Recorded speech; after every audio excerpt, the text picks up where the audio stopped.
ప్రకాశం జిల్లా త్రిపురాంతకం మండలం రామసముద్రానికి చెందిన నాగిరెడ్డి అనే రైతు చేసిన పనికి తహసీల్దార్ ఆఫీసులోని అధికారుల ప్యాంటులు తడిచిపోయాయి. ఈయనకు ఎర్రగొండెపాలెం మండలం గంగాపాలెం పంచాయతీ రామచంద్రాపురం పరిధిలో ఎకరా 45 సెంట్ల పొలం ఉంది. అది తన తల్లి పేరుపై ఉంది. ఆ పొలాన్ని తన పేరుపై మ్యూటేషన్ చేసి పాసు పుస్తకాలు ఇవ్వాలని రెవెన్యూ అధికారులకు అర్జీ పెట్టుకున్నాడు. అంతేకాదు అదే గ్రామంలో మరొక చోట ఎకరా 95 సెంట్ల పొలం కూడా తన తండ్రి పేరిట ఉంది. దీనికి సంబంధించిన పాసు పుస్తకంలోని తప్పులు సరిచేయాలని మరో అర్జీ పెట్టుకున్నాడు ఆ రైతు నాగిరెడ్డి. అయితే ఈ పనులు చేయాలని గంగపాలెం వీఆర్ఓ కుమార్ నాయక్ ను సంప్రదించగా 25,000 రూపాయలు లంచమివ్వాలని అడిగాడు నాగిరెడ్డిని. అయ్యా, నా దగ్గర అంత డబ్బు లేదు, నేనిచ్చుకోలేను, ఎలాగైనా చేసి పెట్టాలని బ్రతిమలాడాడు. ఎంత బ్రతిమాలినా లెక్క చేయలేదు. డబ్బులు ఇచ్చాకే నీ పని అవుద్ది, లేదంటే నేను ఉన్నన్ని రోజులు నీ పని అవ్వదు అని వార్నింగ్ ఇచ్చాడు ఆ నీచుడు. దాంతో ఎన్ని రోజులు ఇలా తిరగాల్సి వస్తుందో అన్న భయానికి చివరికి 20,000 రూపాయలు ఇస్తానని చెప్పటంతో అంగీకరించాడు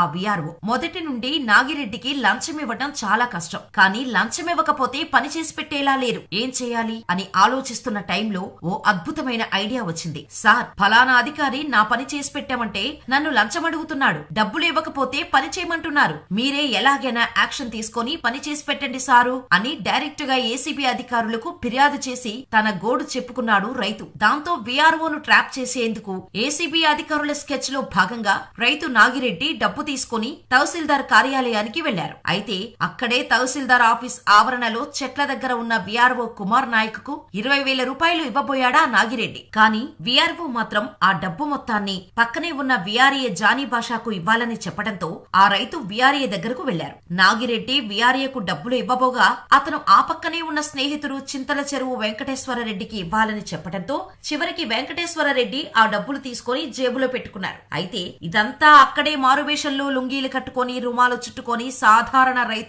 రైతుల్లో కలిసిపోయి నిఘా పెట్టిన ఏసీబీ అధికారులు వీఆర్ఓ కుమార్ నాయక్, వీఆర్ఏ జానీ భాష, అతని స్నేహితుడు వెంకటేశ్వరరెడ్డిలను అదుపులోకి తీసుకున్నారు. దాంతో వాళ్ళెవరో తెలియని ఆ వీఆర్ఏ అరుపులు కేకలు పెడుతూ వాళ్లను తిడుతుంటే ఆ సీన్ చూస్తున్న వారికి ఏం జరుగుతుందో కూడా అర్థం కాని పరిస్థితి. ముగ్గురిని బలవంతంగా తహసీల్దార్ కార్యాలయంలోకి తీసుకెళ్తుండగా కొద్దిసేపు అందరూ కంగారు పడ్డారు. వారిని తీసుకెళ్తుంది మారువేషంలో ఉన్న ఏసీబీ అధికారులు అని. వారి నుంచి తప్పించుకునేందుకు ప్రయత్నిస్తుంది వీఆర్ఏ అని తెలిసి అవాక్కయ్యారు. అదుపులోకి తీసుకునే క్రమంలో జానీ భాష సోదరుడు, బంధువులు ఏసీబీ సిబ్బందికి అడ్డుపడ్డారు. కార్యాలయం లోపలికి తీసుకెళ్లకుండా వాగ్వాదానికి దిగటంతో గొడవ కూడా జరిగింది. మొత్తానికి ఏసీబీ అధికారుల దెబ్బకు అక్కడ కొద్దిసేపు హైడ్రామా నడిచింది. అయితే ఏసీబీ అధికారులు ఆ ముగ్గురిని కఠినంగా శిక్షించి రైతు నాగిరెడ్డి పనులు తొందరగా చేసి పెట్టాలని వారిని వేడుకున్నారు.